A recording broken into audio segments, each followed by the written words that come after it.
अब आपका अगला सवाल कि कई लोगों के घुटने ख़राब हैं, ये इस तरह होते और हैं। अब वो क्या करें। उनके लिए तो बहुत अच्छा बहाना मिल गया कि जी हमारे तो घुटने दुखते हैं, वॉक कर ही नहीं सकते। बिल्कुल। तो एक तो ये है कि बहुत सारे मरीज़ हैं वो 2 मिनट की वॉक कर सकते हैं। सही। तो वो कहते हैं जी बस 2 मिनट के बाद क्या वॉक करनी है। तो ठीक। जैसे एक कुर्सी इधर रख लें, एक उधर रख लें, जब घुटने दुखें तो बैठ जाएं, फिर रेस्ट करके दोबारा चल लें। ठीक है। मगर बाज़ लोगों के घुटने इतने ज़्यादा ख़राब होते हैं कि वो बदलने ही पड़ते हैं। सही। और अब उनका क्या करें कि उनको वॉक कैसे करानी है। तो ये अगर आप मेरे पाँव की तरफ फोकस करें तो मैंने ये पंजे उठा लिए। सही।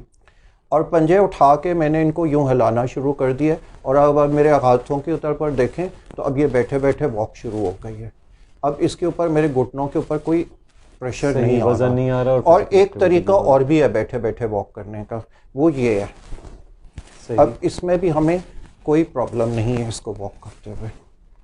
जिन लोगों के घुटने ख़राब हैं उनको एक चीज़ के लिए बहुत एहतियात करनी है सर, अगर ये जगह मुझे मिल जाएगी, कि इस तरह की जगह के ऊपर नहीं बैठना। अच्छा, यानी ये आपका घुटना ऊंचा है, जब आप उठेंगे इतना ज़्यादा प्रेशर इन लिगामेंट्स के ऊपर आएगा जिसका आप अंदाज़ा भी नहीं कर सकते, और ये ख़राब होंगे। सो आपकी जो सिटिंग चेयर है वो ये 90 के जाविये पर होनी चाहिए, यानी कि ये कम अज़ कम ये होनी चाहिए थी। मगर फैसिलिटेशन के लिए ये बेस्ट है। ये अगर आप एंगल ले सकते हैं, जैसे ये टेबल जो घुटने के मरीज़ हैं उनके लिए ये बेहतर है। अब ये जब उठेंगे, ऊपर बन रहा है, ये जब उठेंगे तो इनके घुटनों के ऊपर कोई फालतू लिगामेंट्स के ऊपर प्रेशर नहीं आएगा, वो फटेंगे नहीं।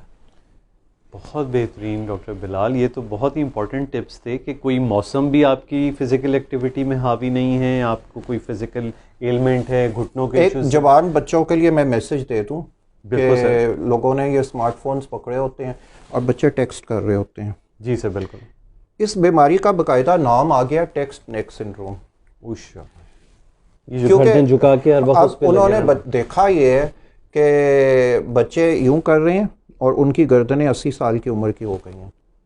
सो बच्चों के लिए ये मैसेज है कि आप लोग जैसे मोबाइल पे कोई काम कर रहे हो, यूँ कर रहे हो, अपनी गर्दन को आपने यूं ही रखना है, इसको एलिवेट करें। बहुत सारे हमारे लोग कंप्यूटर्स के ऊपर काम कर रहे होते हैं, तो वो कहते हैं हमें तो यूं करना पड़ता है। भाई उसके नीचे कोई तकिया रख लें, कोई कुशन्स रख लें, कोई किताबें रख लें, और ये लेवल आपका जो है वो अप्रोप्रिएट होना चाहिए, अदरवाइज फिर प्रॉब्लम्स होंगे। बहुत शुक्रिया डॉक्टर बिलाल, बहुत काम की चीज़ें, उम्मीद है हमारे दोस्तों को बहुत पसंद आएंगी। फिर भी जब भी मौका मिलेगा आपसे इस किस्म की चीज़ें, बल्कि मैं तो कहूँगा आप हमें वीडियोस बना के भेजें हमारे पेज के लिए। बहुत शुक्रिया डॉक्टर बिलाल, बहुत शुक्रिया।